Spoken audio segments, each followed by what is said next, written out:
Hey guys, welcome back to the CNJ show, and I got my favorite Jenny Juice here and my sister Nikki, and we hope that you guys are having a good day today. Let's get into this video. We're going to be talking about Trina Braxton and her husband Vaughn. The silly thing that he said that had the world looking at him like, hold up, I know you just did not say what you just said, okay? We know that Trina is going through a lot, okay? She just lost her sister, Tracy Braxton, in 2022, okay? Even though it's 2024, okay? This is very, very, very fresh. Now, he goes along to say, hey, listen, I just noticed that I had to go to the mountaintop.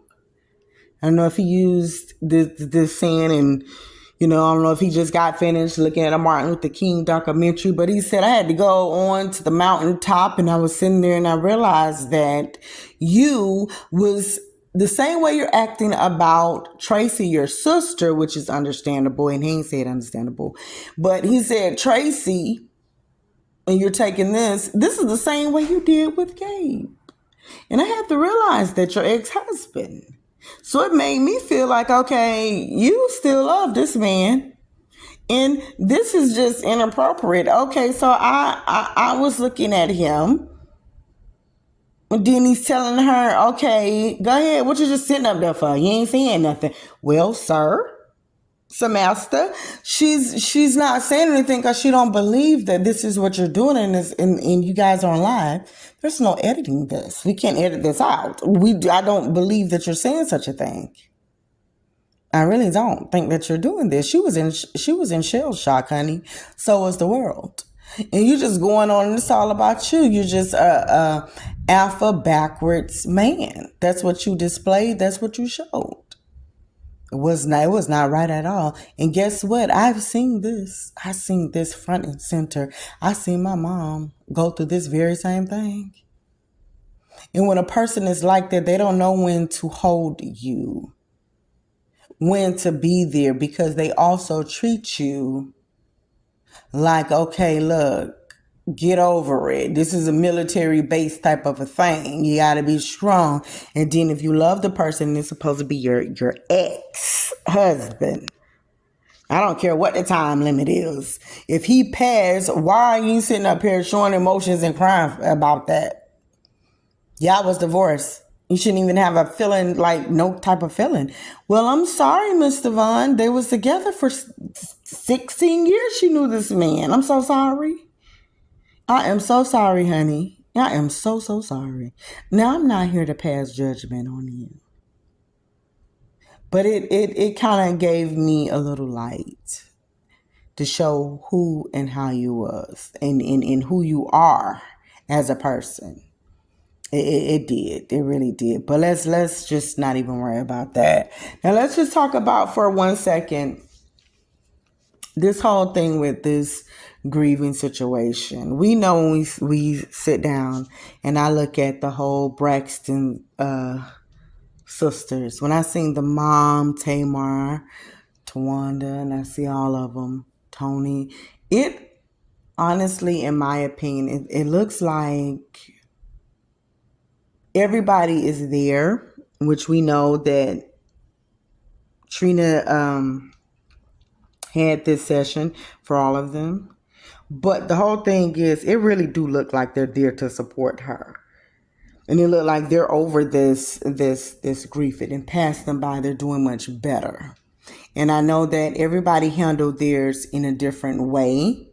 But Trina really is wearing hers. You can tell from her lives when she is on this whole live with her husband and they're cooking and they're doing, you can see she's so hurt.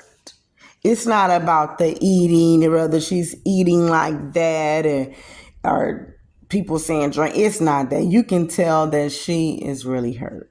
You could see it. And she's doing her best.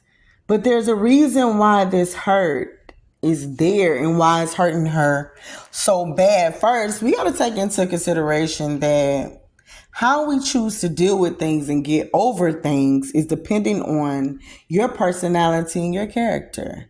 If you are the type of person where you're always there for people, or you're the type where you hurt when other people are hurting, you don't want to see anybody hurt, you're very giving, and this is just who you are, and it does not take much for you to cry and to hurt from anything. It does not have to be just the people you love. You're gonna do this. So now, if it's someone that you have ties to, you're going to really latch on to that like never before, and it's going to do you in really bad and hurt you. Because now it's someone that you really do love and know.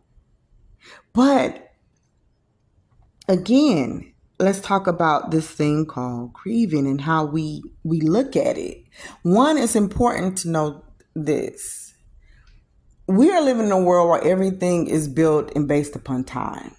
You have time to do every single thing that you do. There's a time, okay? We have the amount of time that we choose to take naps, the times that we have to go to work, school, the time that we supposed to do anything, how long it takes to bake a cake, how long it should take you to take a bath, how long it should take you to brush your teeth, your life goals, your personal goals, okay, how you're going to fix your credit, how long you should have your household and the car payments and all this stuff. What you plan on achieving by the time you're 40. Okay, when I'm 40, I want to make sure that I own my own home. My finances are great. I'm married. My kids are in college doing whatever it is that they're supposed to be doing, but doing it great. Okay, I'm doing X, Y, and Z, and you have all of this because everything is built upon time. And if you're not doing something within a certain time frame, this is what dictates who you are as a person. And whether you are doing excellent or whether you're failing. So now we get back to this thing called I'm grieving and I don't know how to deal with this grief. This is really killing me here. Okay. So now the first day that you get this news, and we got to take it in this way to understand what Trina, anybody else could be going through. But we're going to just talk about Trina in her parts of this life. Okay, so now you have to go through this thing called grief. And I'm grieving right now. Now, the day that you get the news, one of your loved ones have cancer. You have to see that person change. And it's an emotional change. It's a physical change. And for the most part, you are trying to stay strong when strong is not in you. Because you're literally seeing their body changes and everything is changing in such a way. And it really does break you down. I've had to see this. And so you go through that. And you're being there for the person. You're trying to, okay? That alone is hurting on top of whatever else you're dealing with in life. Then you have to come to this place where you get the phone call or you see the person pass away. Now that's an impact on itself right there. Now we know once you see or hear that your loved one has passed, what it's going to do to you. So now everybody can understand your pain and your hurt. Everybody's there for you. Everybody's telling you you can get over this. You're going to get over this. This is just grief. You can do it. You can do it. You're going to get over it. Things, let it all out. Cry, cry, cry. Everybody's being so understanding right now. Okay? Your job is even being understanding. You can take 2 weeks off. Hey, if you've been there for a while, you can even take a month off. Okay? So now we're at this part. Okay, so now the day of the funeral, the pastor is saying, we're not going to sit up here and cry. right? We can't cry about this thing. We're not going to let it get the best of us, because if you are a believer of God, you know that now that this is a celebration, they're in heaven and you will to see them again. Okay, so now you go through that. This is a celebration. We're not going to cry. We're going to have this happy moment here. Okay, now you get to the repast. Everybody's laughing, cooking, eating the food, doing all what they do. You go home. You're hurting like never before. And everybody is still so understanding to what you're going through. Weeks go by, they're understanding. But my God, if months go by, there's chitter chatter and talk. Okay, now you know, Tracy wouldn't want to see you like this. This person wouldn't want to see you like this. You got to get it together, because you don't want this thing to eat you apart. Okay, you got to start doing things. You got to do everything you could to get out of this. Okay, you better not let no year or two go by and you still soaking in this. And because you know what other people are going to say to you, you don't react to it. So you try to put the best on the outside for other people, just so you don't have to look like you're still down and out and don't know what to do, which makes it even worse, because now you're putting on this front in this show and you're still not good. Okay, now I said that to say this. This is the process. We do not understand that when someone passes, what it can do to a person. And yes, we don't want to take a light away from that person. And we don't want them to stay stuck in this process where it eats you up and you let go, or you're starting to let go, or you don't know how to get over. You don't want that to happen. And you try your best to not let that happen. But the best way we can help people get over this thing called grieving and handling this the best way that we can is by being there for that person. Letting this person talk, say what they need to say, giving them the right amount of space, but also giving them the right amount of love and still being there, and they know that you're there. It may drain the heck out of you, but that's okay. If your goal is to see them happy and doing good, this is the way that this should be. It's no ifs, ands, or buts to it. This is just what it is. One other thing that I want to mention.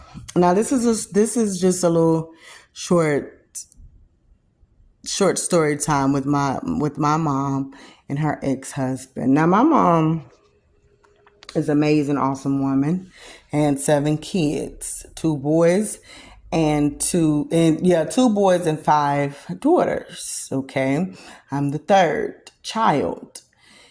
Now, my dad passed in 2003. I was 20 years old. I was pregnant with my son. My dad knew about it. It would be his first grandchild. And he knew I was pregnant. He was very excited and happy about that. For whatever reason, him and my mom, for their own personal differences, they did not make it all the way, but they was high school sweethearts. And before my dad was passed, they had kind of sort of just got a divorce. And yeah, so they had just got their divorce maybe like 2 years before or so. But they remained good friends. Okay. My mom knew that my dad was sick. He was on dialysis and everything. And here it is. My mom is now married to this man.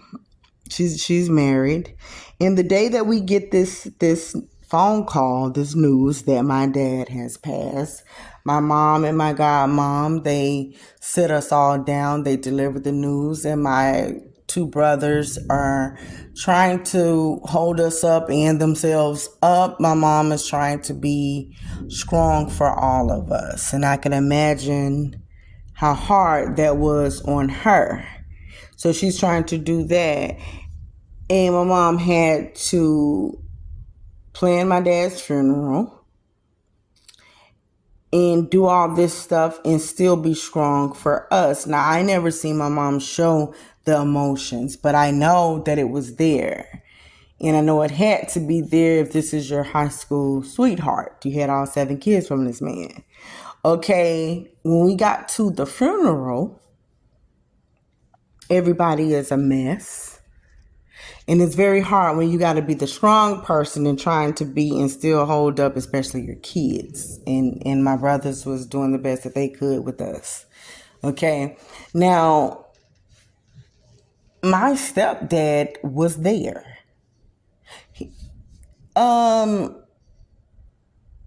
He sat there, and out the blue, when it was so quiet, I don't even know what was going on in the church at the time, but it was so freaking quiet. You can hear a pin drop. It was so quiet. And my mom did this cry. She let out this cry like never before. And you could tell with that cry, I can still hear it now. And that cry was serious. I mean, the hurt that came from that cry, like I was holding this in for so long, and I didn't want to act away in front of my kids because I couldn't. I didn't want to reveal this in front of my husband, okay, because I didn't know how he'll take it. I didn't want to do none of that stuff. And right now, I have no control over it. And she just let out this cry. And do you know, this man did nothing to console her.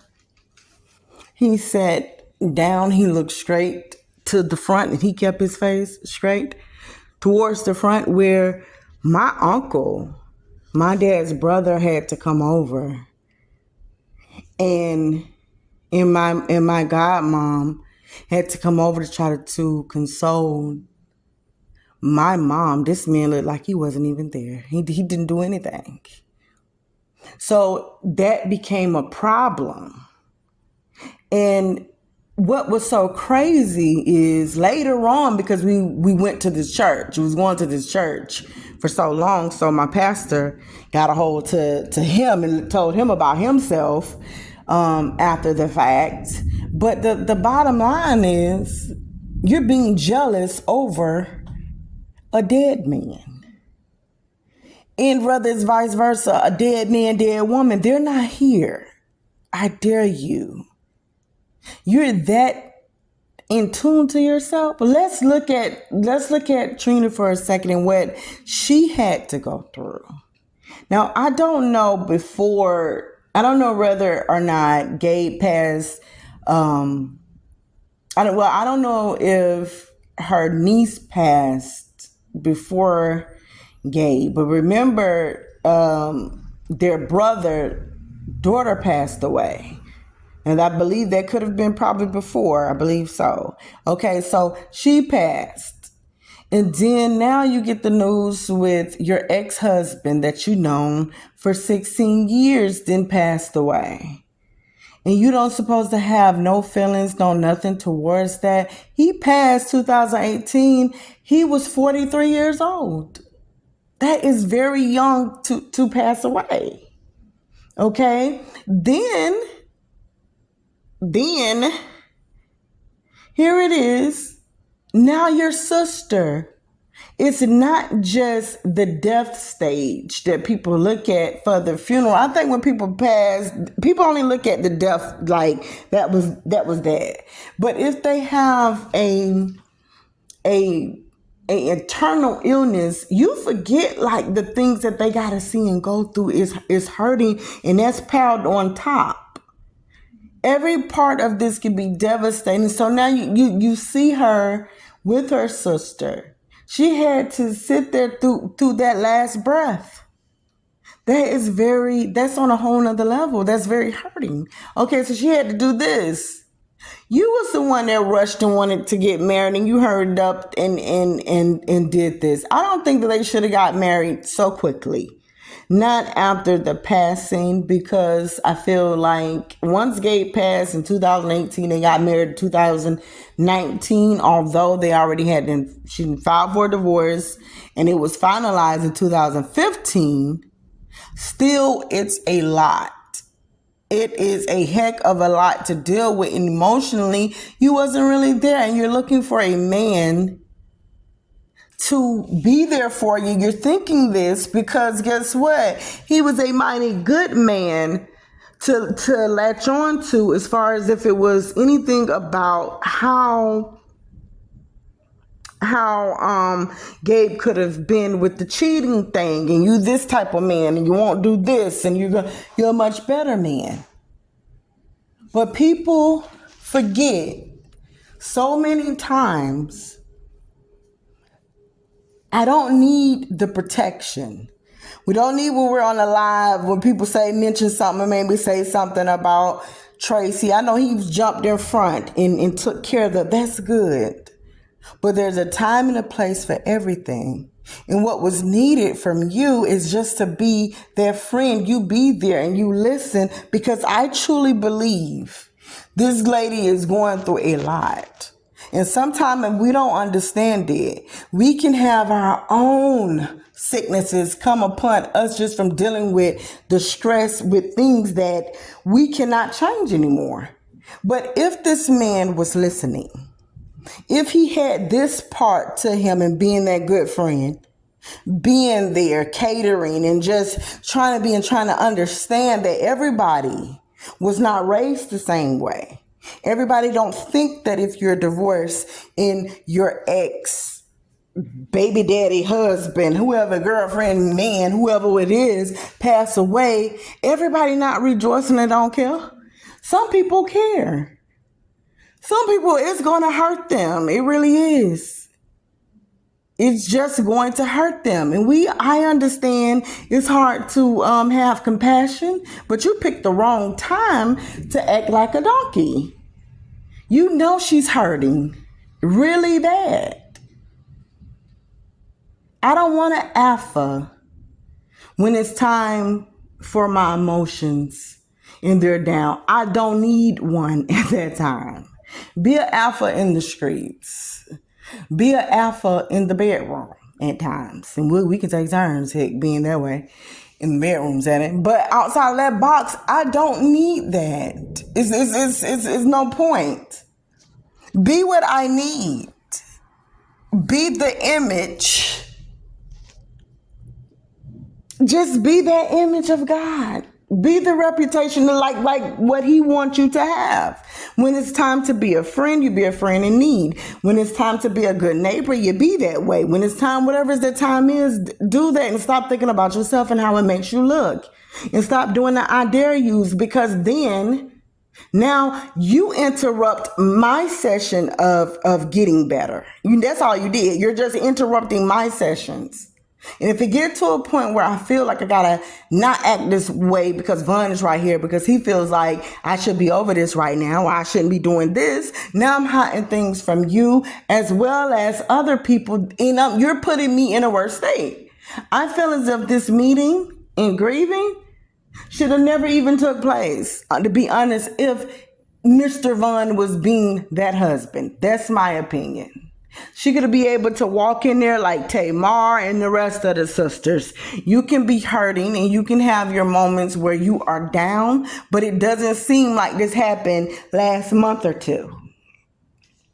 That's my opinion. Mr. Vaughn, you owe the world. You owe her a very big apology. You was acting silly and like a donkey. And I'm trying to figure out if the roles was reversed around. If this was Tamar, guys, let us know about this. If this was Tamar, right, and the little white guy, had said something like this, what would the reaction be?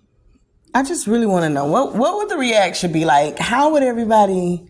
I mean, we know that it still would be wrong, but I wonder if people would be like, "Oh yeah, you see, that's what they might get because she always rushing, acting like this, acting like this. She's always put on acts." Is it because we know that it's wrong? Regardless in any place, we know that it's wrong what this man did, what Von did. But I'm just saying, is it because it's Trina and her spirit, and we're all so connected to how she really is? I mean, I just want to know your whole thoughts on this, the grief, and all the rest. Let us know, and make sure you have a good day. Like, comment, subscribe, and let us know what you think. And we're out.